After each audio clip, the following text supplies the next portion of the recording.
si almarhum itu meninggal di dalam keadaan ditahan oleh BNN, gitu ya. Seharusnya ketika seorang ditahan. Syederalun, kuasa hukum keluarga almarhum David Yuliansyah, Muhammad Kodrat berharap proses autopsi terhadap korban dapat menjadi titik terang perkara meninggalnya David yang merupakan tahanan Badan Narkotika Nasional Provinsi atau BNNP Aceh pada Desember lalu. Meski rentang jarak kematian hingga proses autopsi mencapai 26 hari, ia menyebutkan tindakan tersebut dapat menjadi langkah ke tahap selanjutnya. Proses ekshumasi atau autopsi sendiri berlangsung hampir 3 jam lebih di lokasi pemakaman David di Desa Gampong Baru, Kecamatan Meraksa, Kota Banda Aceh. Sementara itu, proses autopsi sendiri nantinya akan memakan waktu 2 jam setelah ahli forensik mengambil sampel dari tubuh korban. Ya, jadi awalnya keluarga memang sempat menolak untuk autopsi, sudah membuat surat pernyataan untuk autopsi itu sebelum kita dampingi. Nah, setelah kita dampingi, kita memberikan pemahaman bahwa proses autopsi sangat penting untuk mengungkap kasus ini, sehingga kita mengajukan ekshumasi, penggalian dan autopsi di hari ini, baru dilakukan penggalian.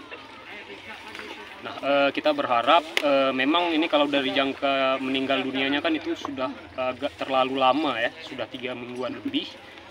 Namun begitu kita tetap berharap nanti proses autopsi ini akan bisa membuat terang perkara dalam perkara ini. Gitu. Dugaan sementara pihak keluarga itu? Nah, dugaan sementara dari pihak keluarga almarhum itu mati tidak wajar, dan dugaannya itu memang beliau meninggal akibat dianiaya oleh petugas BNN Aceh. Gitu. Jadi kita dari pihak kuasa hukum juga menduga ini ada tindakan extrajudicial killing yang dilakukan oleh aparat negara yang dalam hal ini adalah BNN Aceh. Ada hal ganjil lain nggak yang kita temukan Pak dari kematian ini? Mungkin baik dari pihak keluarga atau ya, keganjilan yang utama itu keluarga menemukan luka-luka lebam di tubuhnya, itu indikasi awal gitu ya. Korban udah nggak sadar lagi? Tidak sadar lagi. Udah kayak orang bahasanya kayak orang apa namanya? Geger ya, nggak kenal, habis itu kejang-kejang. Waktu itu posisinya masih di BNN, kami di sana ambil. Terus luka lebamnya juga di sana kami tengok waktu pergantian baju dari baju oranye ke baju biasa. Bang, informasi awal abang temukan info ini dari mana nih bang?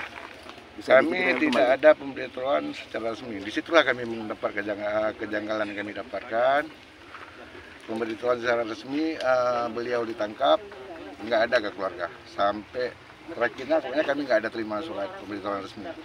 Yang ada dari keluarga. Bang, permintaan dari pihak keluarga terhadap kasus ini sendiri seperti apa sih? Kami masih mempercayai sama Mapolda Aceh untuk mengungkap kasus ini. Karena apa? Kami juga nggak menyalahkan BNN atau lembaga lain.